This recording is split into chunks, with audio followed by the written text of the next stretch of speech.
Breaking news. HCA నిధుల దుర్వినియోగం committee నియామకాల్లో అక్రమాలపై దర్యాప్తు వేగవంతం చేసింది సిఐడి. ఈ కేసులో ప్రధాన నిందితుడైన హెచ్సీఏ మాజీ అధ్యక్షుడు జగన్మోహన్ రావు గతంలో పంజాబ్లోనూ ఫోర్జరీ దందాకు పాల్పడినట్లు గుర్తించింది CID. Handball federation of India అధ్యక్షుడిగా జగన్మోహన్ రావు ఉన్న సమయంలో కూడా ఫోర్జరీ పత్రాలతో నిధుల్ని అక్రమంగా డ్రా చేసినట్లు ఆరోపణలు వచ్చాయి. ఈ కారణంగానే 2021 ఆగస్టులో ఆయనను అధ్యక్ష పదవి నుంచి తొలగించినట్లు గుర్తించింది. ఈ నేపథ్యంలోనే నిధుల దుర్వినియోగంపై పాటియాలలో నమోదైన కేసు వివరాల్ని సేకరించింది సిఐడి.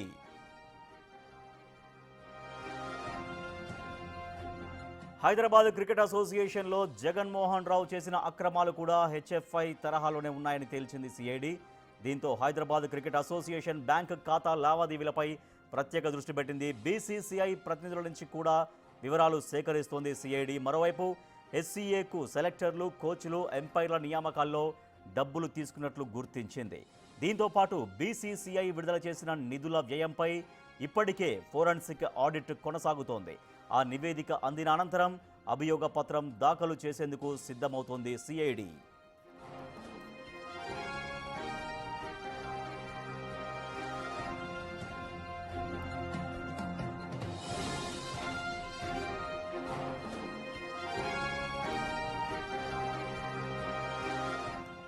హెచ్సీఏ అధ్యక్షుడిగా జగన్మోహన్ రావు ఎన్నికైన తీరుపై సమగ్ర విచారణ చేస్తోంది సిఐడి. దీంట్లో భాగంగానే జూలై 5న జస్టిస్ నరసింహారెడ్డికి లేఖ పంపిన సిఐడి క్లబ్ మార్పుల వివరాలు కోరింది. దీనిపై జూలై 7న లిఖితపూర్వక వాంగ్మూలంలో మార్పు చట్టవిరుద్ధమని తెలిపారు జస్టిస్ నరసింహారెడ్డి.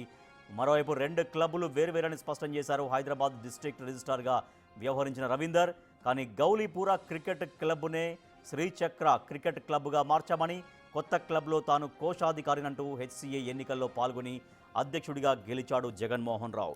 మరింత సమాచారాన్ని మా ప్రతినిధి సురేష్ అందిస్తారు. సురేష్, సిఐడి దర్యాప్తులో జగన్మోహన్ రావు ఎటువంటి అక్రమాలకు పాల్పడ్డట్టుగా ఇంకా అనేక విషయాలు తెలుస్తూ ఉన్నాయి. జగన్మోహన్ రావు లింకులు కేవలం హైదరాబాద్ కే పరిమితం కాలేదు. పంజాబ్ సంబంధించి కూడా ఫోర్జరీ చేసినట్టు సిఐడి అధికారులు గుర్తించడం జరిగింది. హ్యాండ్బాల్ ఫెడరేషన్ కి సంబంధించి నిధుల గోల్మాల్లో కూడా ఫోర్జరీ సంతకాలు చేసి, ఫోర్జరీ డాక్యుమెంట్ సబ్మిట్ చేసి పెద్ద ఎత్తున నిధులు విత్డ్రా చేసినట్టు కూడా సిఐడి ఇప్పటికే గుర్తించడం జరిగింది. అనేక కోణాల్లో కేసుని దర్యాప్తు చేస్తున్నారు. హైదరాబాద్ క్రికెట్ అసోసియేషన్ సంబంధించి పూర్తిగా అవినీతి పరంగా మారిపోయింది. మొత్తం బీసీసీఐ నుండి వచ్చే నిధులన్నీ కూడా పక్కదారి పట్టాయని చెప్పేసి ఇప్పటికే గుర్తించడం జరిగింది. దాదాపు 10 సంవత్సరాల్లో సంవత్సరానికి కోట్ల రూపాయల నిధులు బీసీసీఐ నుంచి హైదరాబాద్ క్రికెట్ అసోసియేషన్ కి వస్తుంటాయి. వాటి నిధులు కాకుండా మిగతా ఇప్పుడు హ్యాండ్బాల్ ఫెడరేషన్ కి సంబంధించి కూడా గోల్మాల్ జరిగినట్టు ఇప్పుడు గుర్తించడం జరిగింది సిఐడి అధికారులు. దీనిపైన కూడా దర్యాప్తు చేస్తున్నారు. హ్యాండ్బాల్ ఫెడరేషన్ ఆఫ్ ఇండియా అధ్యక్షుడిగా జగన్మోహన్ రావు కొనసాగిన సమయంలో కొంతమందితో కలిసి ఫోర్జరీ పత్రాలు సృష్టించి లక్షల్లో ఫెడరేషన్ నిధుల్ని అక్రమంగా డ్రా చేసినట్టు కూడా గుర్తించడం జరిగింది. ఇందుకు గాను ఆయనని 2021 ఆగస్టులోనే అధ్యక్ష బాధ్యతల నుంచి కూడా తొలగించినట్లు సిఐడికి సమాచారం ఇవ్వడం జరిగింది. అయితే ఈ క్రమంలోనే నిధుల దుర్వినియోగం సంబంధించి పాటియాల న్యాయస్థానంలో ఒక పిఎస్ సంబంధించిన కేసు నమోదుకు సంబంధించి వివరాలన్నీ కూడా సేకరించడం జరిగింది. జగన్మోహన్ రావు ఫోర్జరీ సంతకాలతో హెచ్సీఏ ఎన్నికల్లో గెలిచినట్టు కూడా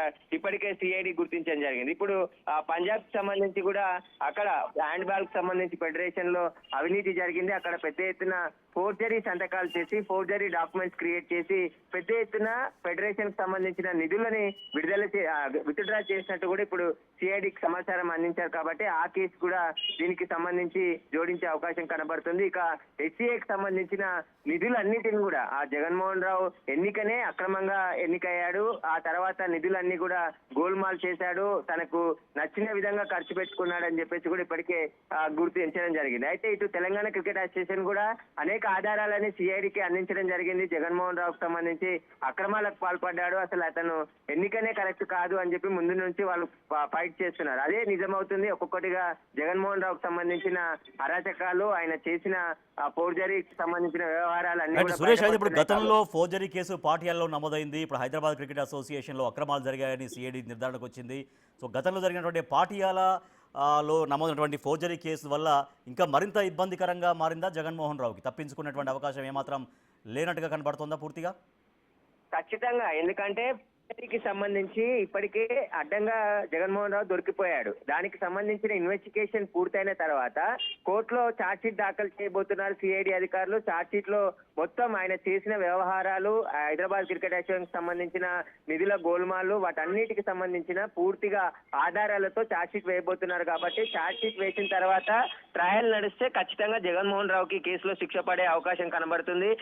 పూర్తిగా సిఐడి అధికారులు లోతుగా దర్యాప్తు చేయడం జరిగింది. విజిలెన్స్ రిపోర్ట్ ఆధారంతో పాటు మరిన్ని వాళ్ళు కేసు నమోదు చేసి అరెస్ట్ చేసిన తర్వాత మరికొంతమందికి సంబంధించిన ఆధారాలన్నిటి కూడా సేకరించారు. కాబట్టి ఇప్పుడు కోర్టులో ఛార్జ్ షీట్ దాఖలు చేసిన తర్వాత, ట్రయల్ చేసిన తర్వాత ఆయనకి ఖచ్చితంగా శిక్ష పడే అవకాశం ఉంటుంది.